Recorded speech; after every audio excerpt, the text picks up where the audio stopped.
Hello guys, welcome back to the study. This is Dheeraj Kumar. आज हम करने वाले हैं इंपॉर्टेंट करंट अफेयर का पार्ट 1, जो कि एसएससी जीडी 2021 के लिए बहुत ज़्यादा इंपॉर्टेंट होने वाला है, जो 2021 में भी आपका एग्जाम होने वाला है एसएससी जीडी का।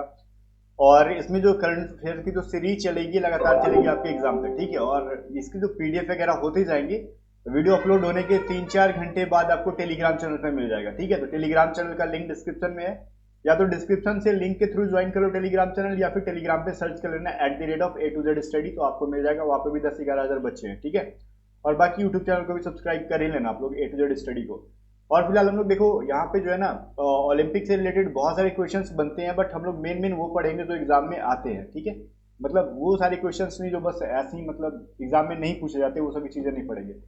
फिर भी देखो, हम लोग अंदाजा तो नहीं लगा सकते कि क्या आएगा क्या नहीं आएगा, बट कुछ इंपॉर्टेंट चीजों का अंदाजा लगा लेंगे हम लोग। अगर ओलंपिक से क्वेश्चन पूछा ही तो ये 2022 मतलब ये 2020 का है, 2020 का है, ठीक है।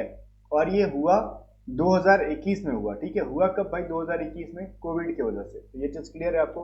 तो ये कहाँ पे होना था और ये कहाँ पे हुआ, मतलब कहाँ पे होना था? तो ये टोक्यो में होना था, क्योंकि इसीलिए इसको हम लोग बार बार टोक्यो ओलंपिक भी कह रहे हैं, ठीक है। ये समर ओलंपिक है, आपको पता होना चाहिए। जब भी एग्जाम में पूछा जाए, ठीक है, तो ये क्या होगा? समर ओलंपिक ही होगा, विंटर ओलंपिक नहीं है, ठीक है ना। ये चीज याद रखना।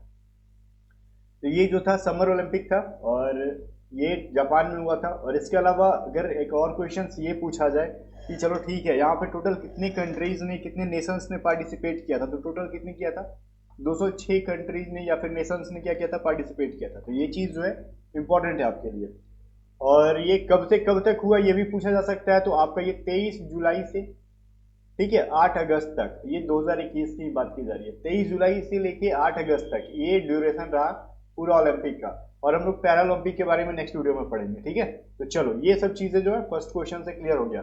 अपना देखो कह रहा है, नेक्स्ट क्या कह रहा है, टोक्यो ओलंपिक जो है 2021 का शुभंकर क्या था, ठीक है। शुभंकर का मतलब मैस्कॉट क्या था? तो ये जो था आपका मिरातोआ, ठीक है, मिराइतोआ था। और मिराइतोआ क्या है? देखो मिराइतोआ जो ये दिख रहा है, यही है मिराइतोआ। अब ये कुछ ऐसा फिगर बनाया गया, और मिराइतोआ जो है एक जापानी वर्ड, मतलब दो जापानी वर्ड को मिला के बनाया गया। एक कौन कौन सा? एक मिराई प्लस में तोआ। मिराई और तोआ। मिराई का मतलब क्या होता है? फ्यूचर, ठीक है। और इसका मतलब होता है अनंत, ठीक है ना, इटर्नल। तो फ्यूचर प्लस में अनंत, इन दोनों वर्ड को मिला के बना है मिराई तोआ, ठीक है ना। चलो, ये चीज तो आपको जानना होगा। मेनली आपको ये जानना है कि यास का मैस्कॉट क्या था, तो मिराई तोआ था, ठीक है। ये पूछा जाता है एग्जाम में। नेक्स्ट क्वेश्चन है कि टोक्यो ओलंपिक 2021 का आदर्श वाक्य मतलब मोटो क्या था? मोटो भी एग्जाम में पूछा जाता है बहुत बार। तो ये था यूनाइटेड बाय इमोशंस, ठीक है, यूनाइटेड बाय इमोशंस। ये टोक्यो ओलंपिक का था। वहीं पे एक चीज और पूछा जा सकता है जो मैंने यहाँ पे मेंशन नहीं किया है, बट आपको मैं बता दे रहा हूँ, ठीक है। तो ये एग्जाम से पहले आपको याद करके ही जाना होगा कि जो भारत का था अपना अपना अलग से थीम सॉन्ग था, वो कौन सा था? लक्ष्य है तेरे सामने, ठीक है, सपने नहीं सामने। तो लक्ष्य है तेरे सामने जो इंडिया का अलग थीम सॉन्ग था। बट ये जो आदर्श वाक्य जो है, ये मोटो ओलंपिक का था, यूनाइटेड बाय इमोशंस, ये अलग है। और एक है लक्ष्य है तेरे सामने, वो इंडिया का जो था अपना थीम सॉन्ग था ओलंपिक में। तो ये भी चीज सामने रखना, ठीक है। आगे क्या कह रहा है? ओलंपिक लोगो में कित मतलब, अच्छा, ओलंपिक लोगो जो होता है ना ओलंपिक का, ये जो लोगो होता है, ये वाला लोगो, ठीक है। लोगो का मतलब आदमी नहीं, मतलब फोटो में इसमें टोटल कितने छल्ले होते हैं, कितने रिंग्स होते हैं इसके अंदर? तो टोटल 5 रिंग्स होते हैं, जैसे आपको दिख रहा होगा फिगर के अंदर, अलग अलग कलर के। बट ये सभी अलग अलग कलर जो हैं, किसी ना किसी इंपॉर्टेंट चीज को दर्शा रहे होते हैं। जैसे अपना नीला हो गया, ब्लू वाला। तो ब्लू वाला देखो मैंने लिख दिया यहाँ पे, ब्लू वाला किसको दर्शा रहा है भाई? यूरोप को दर्शा रहा है, ठीक है। तो ब्लू वाला किसको दर्शा रहा है? अपने यूरोप को। वहीं पे ब्लैक वाला जो है आपको अफ्रीका कंटिनेंट को दर्शा रहा है, ठीक है। लाल वाला जो है अमेरिका को दर्शा रहा है। ये महाद्वीपों को, अलग अलग महाद्वीपों को दर्शाते हैं। वहीं पे पीला एशिया को, जिसमें हम रहते हैं। और हरा जो है ऑस्ट्रेलिया को दर्शाता है। तो ये सभी चीजों को आपको याद रखना होगा एग्जाम से पहले। तो इन सभी रिंग का अलग अलग अपना महत्व है, ठीक है। ऐसे नहीं कि कुछ भी दे दिया गया है। ओके, चलो, ये भी एग्जाम में पूछा जाता है कभी कभार कि बताओ ब्लू रिंग जो है वो किस कॉन्टिनेंट को बता रहा, दर्शा रहा होता है? ब्लैक को, येलो को, वगैरह वगैरह पूछ सकता है, तो आपको याद रखना होगा। तो पीडीएफ में मैं सब कुछ मेंशन दे दूंगा। अभी पूछ रहा है ना कि ओलंपिक के 33वें आयोजन में कौन और कितने खेल जोड़े गए। अच्छा, एक चीज मैं आपको बताना भूल गया।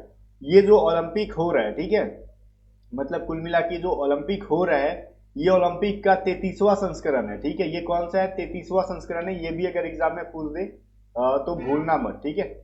तो ये भी चीज इंपॉर्टेंट है आपके लिए। चलो, अभी देख लेते हैं हम लोग क्या है। तो देखो यहाँ पे एक चीज मैंने मिस्टेक किया था टाइपिंग में, मैंने जो कि सुधार दिया। ये जो ओलंपिक का इस बार हुआ था वो 32वां है, ठीक है।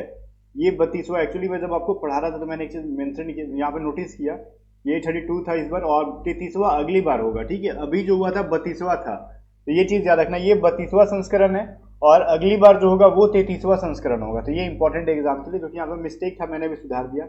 जस्ट आप वीडियो को पीछे करके देखोगे तो मैंने बताया होगा 33, फिर मैंने नोटिस किया तो वीडियो को रोक के फिर से इसको सुधारा, ठीक है। तो ये जो है 32वां संस्करण है ओलंपिक का, और इसके अंदर नए नए खेलों को जोड़ा गया। तो टोटल कौन कौन, 5 खेलों को जोड़ा गया, ठीक है। तो ये कौन कौन से खेल है भाई? सर्फिंग, स्केटबोर्ड, स्पोर्ट्स क्लाइंबिंग और कराटे और बेसबॉल। ये 5 खेल जो है इस बार जोड़े गए हैं जो टोक्यो ओलंपिक्स है उसके अंदर, ठीक है। और ये जो टोक्यो ओलंपिक्स है ये 32वां आयोजन है, 33वां नहीं है। तो इस चीज को सुधार लेना, ठीक है ना। तो चलो, सुधारना क्या, मैंने पीडीएफ में आपको जब मैं दूंगा आपको इंप्रूव करके ही दूंगा, ठीक है ना। तो ये चीज ध्यान देना। उद्घाटन समारोह में भारतीय दल के ध्वजवाहक, जो ध्वजवाहक थे वो कौन थे, ठीक है। तो ये 2 लोग थे। तो देखो गाइस, यहाँ पे ध्वजवाहक से रिलेटेड आएगा तो 2 टाइप का क्वेश्चन आएगा। एक मतलब उद्घाटन के टाइम पे कोई और था और जो समापन का जो था वो कोई और था। तो दोनों याद रखना। उद्घाटन के टाइम पे जो थे वो एमसी मैरी कॉम, ठीक है। और इनके साथ साथ जो थे मनप्रीत सिंह, जो कि पुरुष जो हॉकी टीम के जो थे, इंडिया के हॉकी टीम के जो क्या थे, मेल के कैप्टन थे। तो ये मतलब कप्तान थे मनप्रीत सिंह और मैरी कॉम। ये दोनों क्या थे, जब उद्घाटन हुआ था तो उस टाइम के ध्वजवाहक थे। और जब समापन हुआ, जब एंड हुआ, तो उस टाइम जो थे बजरंग पुनिया थे, ठीक है, ध्वजवाहक। तो ये भी चीज इंपॉर्टेंट है। चलो, अभी क्या कह रहा है, टोक्यो ओलंपिक 2020 में सबसे ज्यादा गोल्ड मेडल मतलब किस देश ने जीता? ये गाइस 2020 कह रहे हैं यहाँ पे, लेकिन हुआ 2021 में ही है, ठीक है ना। तो बार बार एक चीज ध्यान देना। तो एग्जाम में भी इसको 2021 लिख दे, बट इसको प्लान किया गया था 2020 में ही। तो सबसे ज्यादा जीतने वाला है यूएसए। तो यूएसए ने कितना जीता है ये भी इंपॉर्टेंट है। तो टोटल 113 जीता है, ठीक है। वहीं पे गोल्ड में इसने 39 जीता है, सिल्वर में 41 और ब्रोंज में 33। ओवरऑल जोड़ दिया जाए तो 113 आता है। तो ये भी इंपॉर्टेंट है। और इसके अलावा देखो सेकंड नंबर, देखो यूएसए का दे दिया गया इसके अंदर।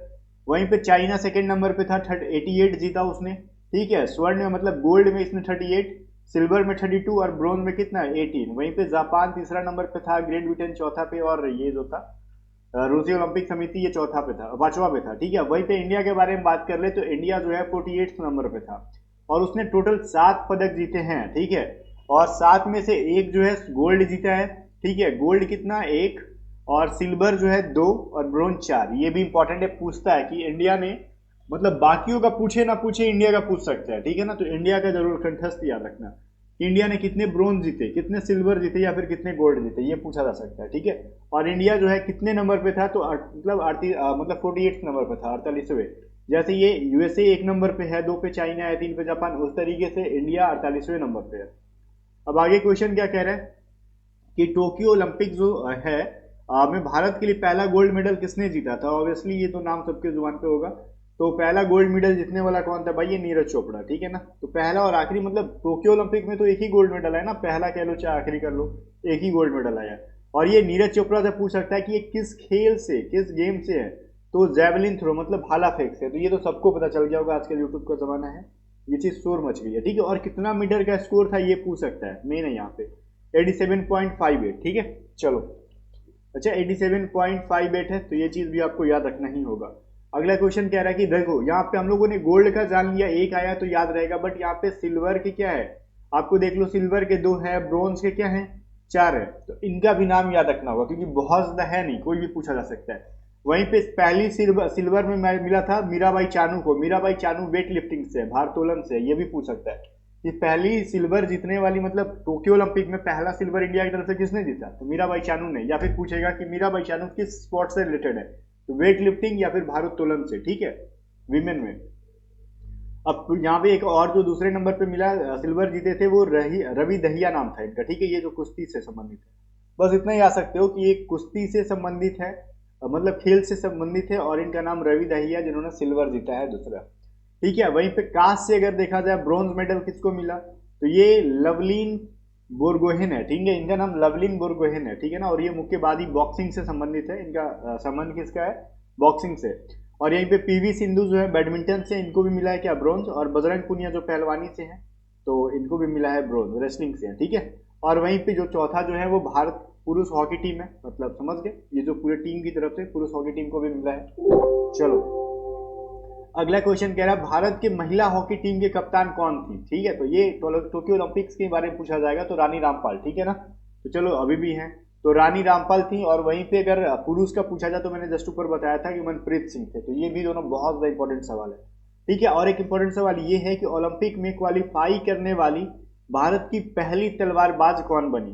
तो ये भवानी देवी थी। ठीक है, तो ये भी आपके एग्जाम के लिए बहुत ज्यादा इंपॉर्टेंट है। ठीक है, तो भवानी देवी का ये चीज है। अगर ये पूछा जाए कि ओलंपिक का पहला स्वर्ण पदक किसने जीता, तो वो चाइनीज था, यांग, देखो यहाँ पर मैं लिख रहा हूँ, उसका नाम था यांग कियान। ठीक है ना, ये बहुत ज्यादा हमारे लिए इंपॉर्टेंट नहीं है, फिर भी याद रख लो। टोक्यो ओलंपिक का पहला जो जीतने वाला था स्वर्ण पदक वो था चाइनीज था, एक चीनी था वो।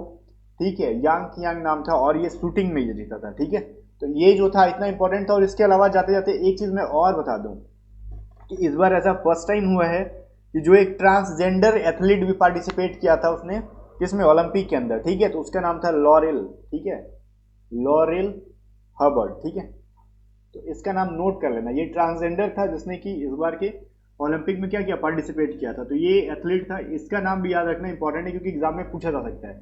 बाकी गाइस इतना क्वेश्चंस याद कर लेते हो आप ओलंपिक से रिलेटेड तो सफिशियंट है। बाकी डेप्थ में अगर पूछने लगे तो कोई ठीक नहीं है, बट आपको ये देखने में सिर्फ 15 क्वेश्चन है, तो मैंने 15 से ज्यादा ही बताया, क्योंकि अगर हम लोग देखें तो यहाँ से लगभग 1 2 3 सवाल यहाँ से बन जाते हैं। भारत ने कितने, मतलब एक एक करके गोल्ड में क्या जीता, सिल्वर में कितने जीता, ब्रोंज में कितने जीता। वहीं पे नीरज चोपड़ा के अलावा तो अकेले, बाकी इनसे देखो सिल्वर में 2 क्वेश्चन अलग से बन जाएंगे, ब्रॉन्ज में 4 क्वेश्चन अलग से बन जाएंगे। इस तरीके से क्वेश्चन बनते जाएंगे। ठीक है, बशर्ते कि आपको एज ए स्टोरी की तरह याद कर लेना है, इसको कुछ करना नहीं है। बस इसकी पीडीएफ ले लो, टेलीग्राम पे मिल जाएगी आपको। बाकी मिलते हैं हम लोग नेक्स्ट वीडियो में, तब तक के लिए बाय बाय। और चैनल को सब्सक्राइब करके जाना, एटीट्यूड स्टडी को, वीडियो को लाइक कर देना। और आपका सपोर्ट बना रहे तो मैं पैरालंपिक वाला भी जल्द से जल्द लाऊंगा। ठीक है, मतलब नेक्स्ट डे जरूर ले आऊंगा।